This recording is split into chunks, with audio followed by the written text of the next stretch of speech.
Good afternoon. My name is Yelena Litvinenko. I'm here for the first time. I'm from Latvia, Jūrmala. In my presentation called Multilingualism, Let's Train Our Brain, I'd like to share with you what I find helpful in my freelance career, how I can add new languages, and how we can focus on the such areas as polylingualism and multilingualism. We have only one Russian word for both terms, but in fact they are two different things. And it's really, I'm curious what we can understand hearing these two English words, polylingualism, multilingualism. I'm in love with languages for my entire life. I'm trying to acquire new languages, and I believe this makes my life as an interpreter, as a translator, much easier.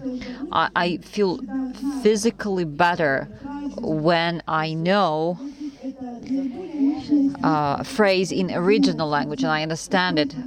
A language is a very powerful tool to unite people, to establish communication. You can read original books and so on and so forth. I'm a freelance translator, and I mainly focus on Latvian, Russian, and this is where I started, and then gradually I acquired new languages. I live in Latvia. This is one of the EU member states, and I feel in entirely multilinguistic environment. The information flows are multilinguistic for sure. This is not an exception. All European member states, EU member states, live in multilinguistic environment. So,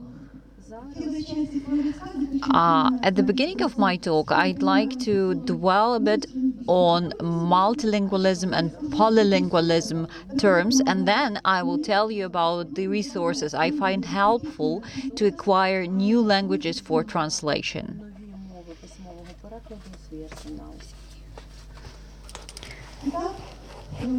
So, multilingualism and polylingualism. We used to live in separate worlds.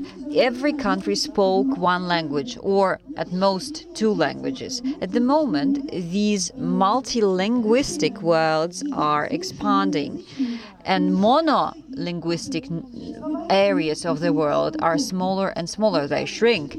So we travel more. Immigration are very common things. A lot of people actually work and travel for work abroad.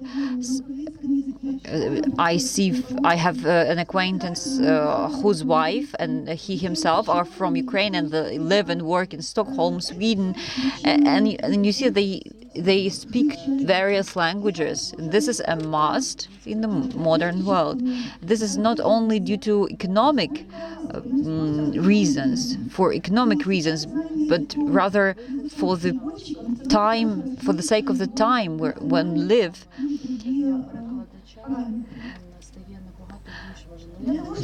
And a translator has to consider all these factors. Our brain has to be really actively working. We have to be open to any new information. Let me start with the following. At some point at the beginning, the multilingualism was studied by Weinreich, by American linguist Weinreich. It occurred at in the middle of the 20th century.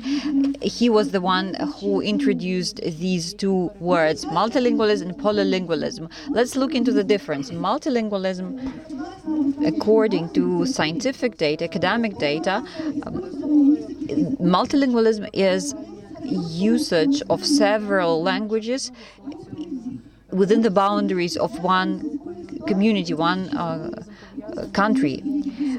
Multilingualism usually is related to a linguistic situation, whereas polylingualism is when one person uses several languages. This is how this term is defined by the European Observatory for Plurilingualism. European multilingualism means that there are several European languages coexisting in parallel to each other. The multi part implies that there are several languages, whereas poly prefix means that there is a variety, versatility. Yes, the variety of these phenomena. One more notion, let's remember it, it's rarely used. What's the difference between polylingualism and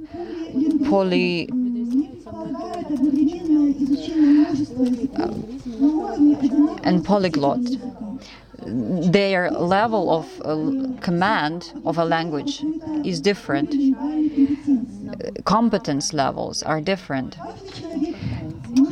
Everyone knows and speaks their native language well. At the same time, they can speak other languages, and they can acquire more languages, and they can use these foreign languages to speak to their friends from abroad. In Jurmala and Riga, it's quite common, the situation when people within 5 minutes use Latvian, Russian, and English, 3 different languages. And these people usually can boast about speaking some other languages as well. I will talk about polyglots a bit later. Multilingualism of the European Union is described in different various agreements. All 24 languages of the member states are equal in their rights, in terms of their rights. Looking at the European Parliament, we see that each member of the Parliament has a right to participate in the debates in their native language. That's why there is this number, 24 official languages for the EU institutions. And there are quite a few polylinguistic interpreters and translators working for the European institutions. 52 language combinations should be used to cover all the 24 languages. Yanis Economou, a Greek translator who can speak 32 languages for the purpose of written translation. And in fact, he can boast about command of 47 languages, including old languages, no longer used. This stimulates further development of language acquisition. There are a lot of interesting trainings. Quite often they are free. There are a lot of communities that promote and facilitate acquisition of additional languages, new languages. Language Day, Translators Day, such campaigns and festivals are helping a lot in promotion of all kinds of languages. At the beginning of the 20th century,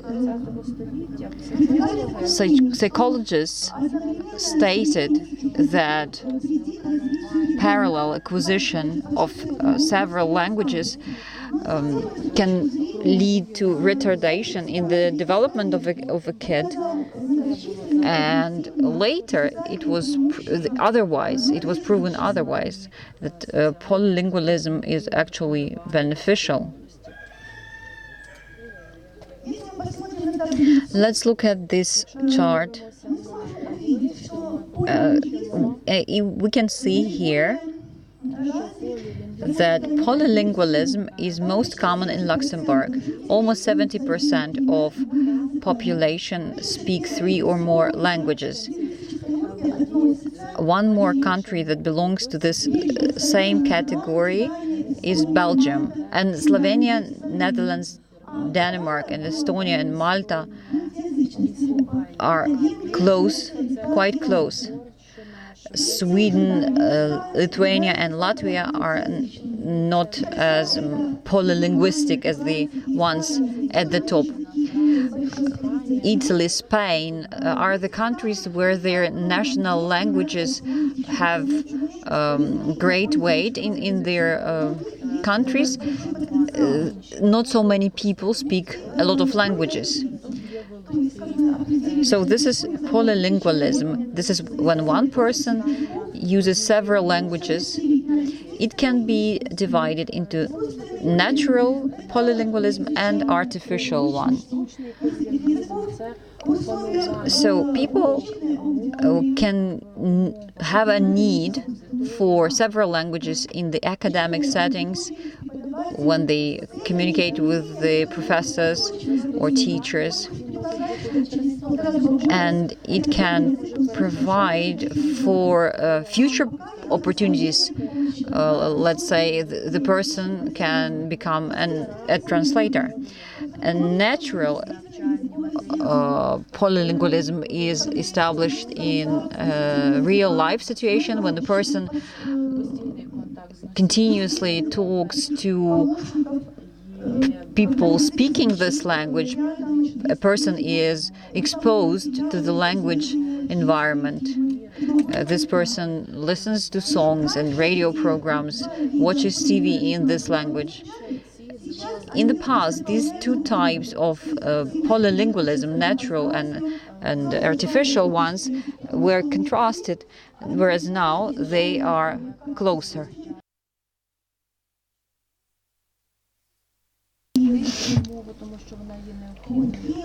And this is the person who learns several languages to use them in the professional area. Who is this person usually?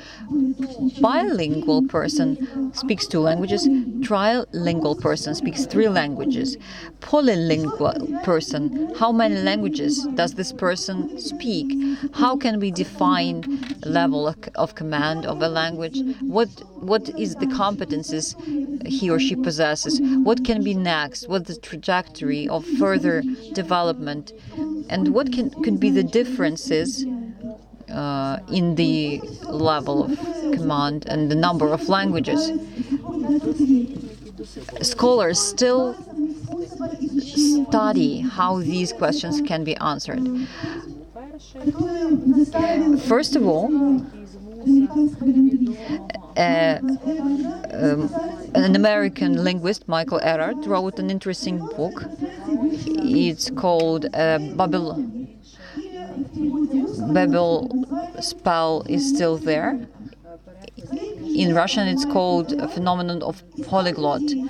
Michael Erhardt was looking for people speaking more than 10 languages, and he went to Bologna, Italy, to find proof of extraordinary talent of an Italian cardinal of the 19th century, Giuseppe Nascifanti. We can say that polylingualism is surrounded by numerous myths. There were people who boasted about speaking any language at all. And these were usually religious people, closely related to the academic works about connected with the Bible or other holy books. We now know about people speaking 70 languages. Some people say that this number was exaggerated and at most 20, but we cannot say for sure. Scholars looked into archives of this cardinal, of this Italian cardinal. He was also a poet, Montefanti, I mean. He was a real wonder for his peers. Some people could say that it was something supernatural. Maybe he was related to devil, I don't know. But actually he did have a secret. I'm going to reveal it at the end. Let's look at our peer who lives this day, who lives today. Who is this person who speaks several languages? Usually this is a person who identifies themselves with a lot of people, a lot of cultures and languages, who wants to live in several linguistic environments. I can give you an example from a Russian poet, Yevtushenko, who said, "I'd like to be everyone." He says, "I'd like to be every language. I'd like to be born in every country of the world." So polylinguistic people usually tend to be everyone in the world. Such person uses their language for their benefit. They don't obey or meet any standards, and the level of command of each language they are different. Neurologists cannot describe the difference of their brains, or of the brains of these people from others. So there are some ongoing studies where they use modern medical technologies, but actually the methodology is not very reliable. The terminology in the field of polylingualism is not absolutely clear, and quite often such people cannot answer the question how many languages you speak. It would be better to ask them how many languages do you live. So a linguistic contact is a person who uses several languages, and this point of contact is inside a person. And linguistic interference is a very common thing when two languages interfere with each other. Such kind of interaction between languages can be negative, and this could lead to possession of words in a bad way, or it can be a positive interference. This goes two ways. This is about polylingualism.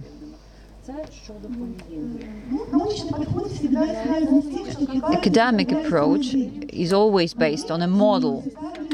A model could be designed by academics. Yesner, for example, designed such a model. I'm here giving some statements. Polylinguistic system of a person using more than 3 languages is not a simple sum of several monolingual systems.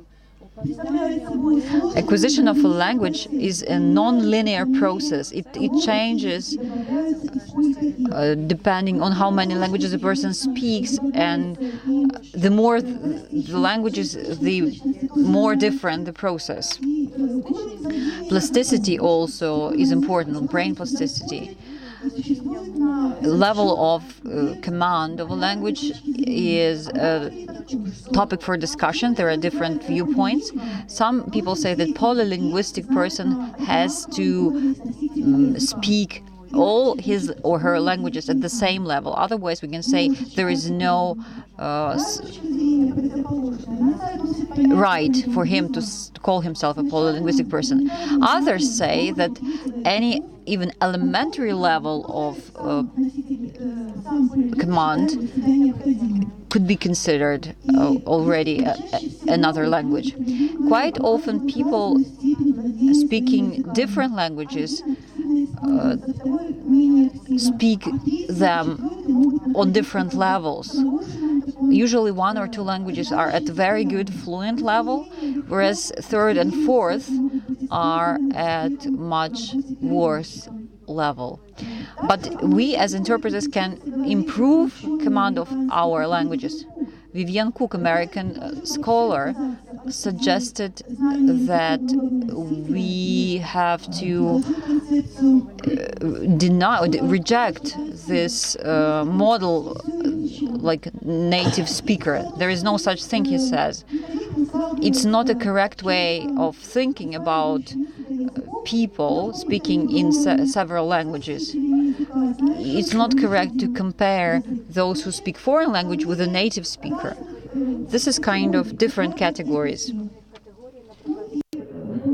And also it looks like that the competency, polylingual competency, is not the sum of 2 monolingual competences. It's enough, to have partial knowledge that the person defines himself or herself. So what can stimulate and inspire an interpreter, bilingual interpreter that is working just with one, so to add the 3rd, 2nd, 3rd, 4th language? So I actually called it informational and emotional driver. And the one I'm going to say, maybe it will be the beginning of intensive adding of the language to the scope of talents. So should a person have some special talent? I don't think so. There is no proof from the side of the scientist that you need some additional talents. You just need motivation and desire. And it gives advantage. It gives huge advantage. It's a long-term investment of an interpreter or translator. It's the additional freedom, additional level of freedom that helps him or her to live in the modern world. And also polylingualism. It's also the post-literacy thing. If you speak about the scientific book Universe of Gutenberg. And also these are the 4 constituent parts of polylingualism: informational, emotional driver, time, mediator and means, practice and application. What can be the informational, emotional driver? So it can be a story when the person was working with 2 languages, so you can see that it's not enough and he or she would like to know more and earn more. So for example, this interpreter went to some other country, for example Estonia, so he likes like the country, the culture, and then he remembered that there were requests to translate into Estonian, and it motivated him or her to add this language and start translating from this language. So the stories can be different. It can be cultural context, has a cultural background. It can be very important. And also, what was the informational driver for me? The French language, with which I got acquainted long ago, so it touched me emotionally. Especially these were the songs of the French chansonnier, and I started from the songs translation, so I took the dictionary meanings, then I compared, then I found the texts or lyrics of these songs. It was very interesting, and the first topics, they were about love sadness, sorrow, and right now I'm a big fan of this country, and I'm taking the translations into French. It's contracts and letters, and it was the script for the computer game. So, and the next language is the language of my family, is the Latvish, and also Lithuanian, and also okay, and we came, 4 years ago when we went there to Latvia, so I was the remote translator, and I was translating contracts and letters and the court materials and advertisements that gave me a lot, and it's my main language with which I'm working. So, and my children are studying in Latvian school, and I have to translate these study texts, and I live in Latvia, so I know that every day will bring me new knowledge, new interesting competence. And I will speak about English a little bit. The informational driver was the necessity to write the grants in English, or just the texts of projects. So the private lessons helped me, and the financing was acquired by me, because I managed to fill out the application for the grant money, and different descriptions and articles. That's what I'm translating, like user manuals and guidelines. So that's what I translate. And also there was the driver to include Spanish as well. So when I won the competition, and the prize was the paid time to study Spanish, and it was also legal subject and real estate. That's what I'm translating from Spanish. And this the other new language which I wanted to find is Swedish. So, and because it's the country that borders, and I just finished A1 level, and I'm translated texts and articles, but it's the third most enjoyable after French and Latvian, and it's still in the process. I cannot say I know that. I'm still working with this language. So I also had the driver to add German, but it's frozen so far. But the driver was the advertisement in the Lutheran church that there was the course of German with the native speakers, and it was quite interesting. I was translating, but I'm not showing it as my working language. I think it's still waiting to activate. And the last one, so I just got acquainted with that. So I'm just adding that to my tools. It's a Turkish language. It was quite recently. I lived in Turkey, in Antalya, for several months, and the first thing I saw was the interesting, signs and advertisements in Turkish without any English subtitles. So when I saw the course of Turkish, so I started studying Turkish. So it was a striking experience for me, because it doesn't look like anything. And it's like when we have see the stem word, and then there are like a tram cars that are added, to the stem word, and then changing the meanings. So it changes the mentality and the mindset. And I also, while I was in Antalya in Turkey, so I saw the printing exhibition, and they have a lot of beautiful books, and they know how to study, and they like to study it because it's respect. So I have the respect to this country, and it's being more intensive right now. I have the friends and acquaintances, and so to implement these emotional and informational drivers that every person could have. So which are the resources? But I just have just a little bit of most interesting what I mean under the time, that I am spending on studying.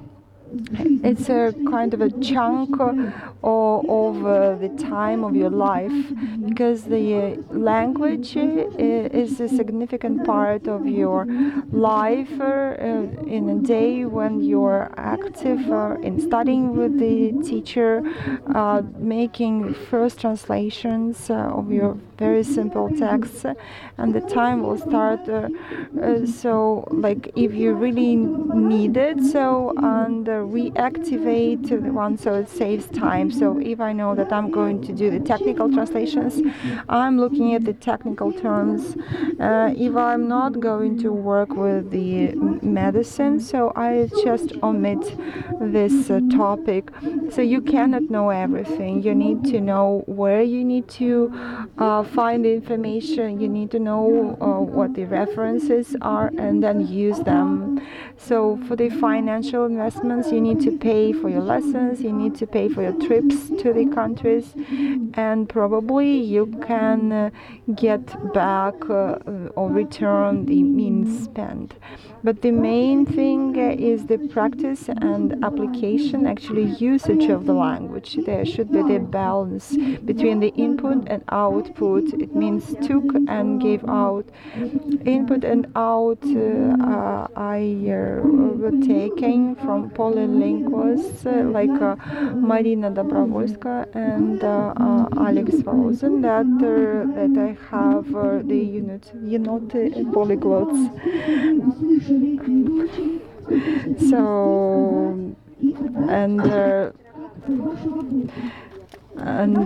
so you need to know how to like Bajers and polyglots, and this is the system somewhat, so and how important it is and how you can measure it.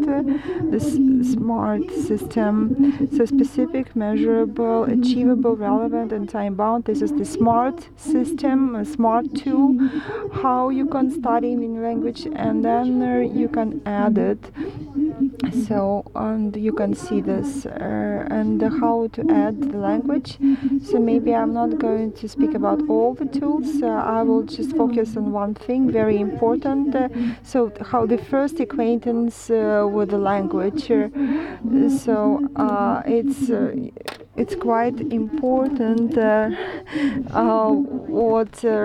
which words you know first and study first. So it should be connected with some spiritual values.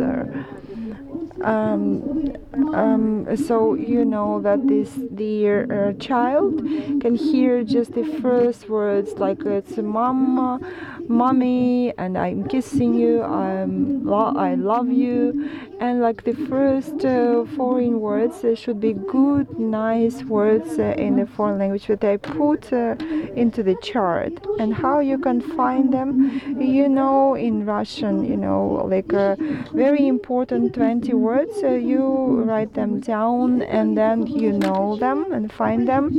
And then it's very important, like the Cardinal Mitsofanti example, how he was studying language.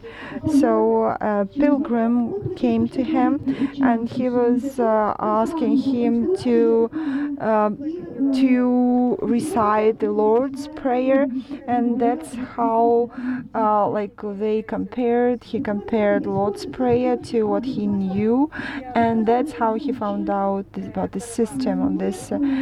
So first of all, right now I'm trying to get as much pleasure as possible, and I'm not just learning by heart, so I'm just having the goal in front of me. It can be the timeline, you can see the timeline. So when we have the beginning target and the end target, and neurographics is a very interesting thing. Neurographics is another tool that helps you to find out about your new resources, and also the mobile application 50 languages, and also if you know your native language very well, and this is the total language. So my native language is Russian, so in Antalya. So I am telling you so that the new languages, they do not have the negative impact of the native language. And my native language is Russian, and I checked it, and it was excellent when I got the dictation taken. And also, knowing a lot of languages, makes you think outside of the box, and makes you live longer, and makes you a great traveler without risking not to be understood. And I can tell you that the first phase is there. So we have the double language text, and also different positive thing. And the last thing, I think the secret of the Cardinal Mitsafati, who knew lots of languages, was his workaholism, so being workaholic, and his persistence, and there was no some magics there. And polylingual people, these are the people who live among us, and they keep adding the new languages, and this is a usual one. Thank you for listening to me, and I'm sorry for exceeding my time.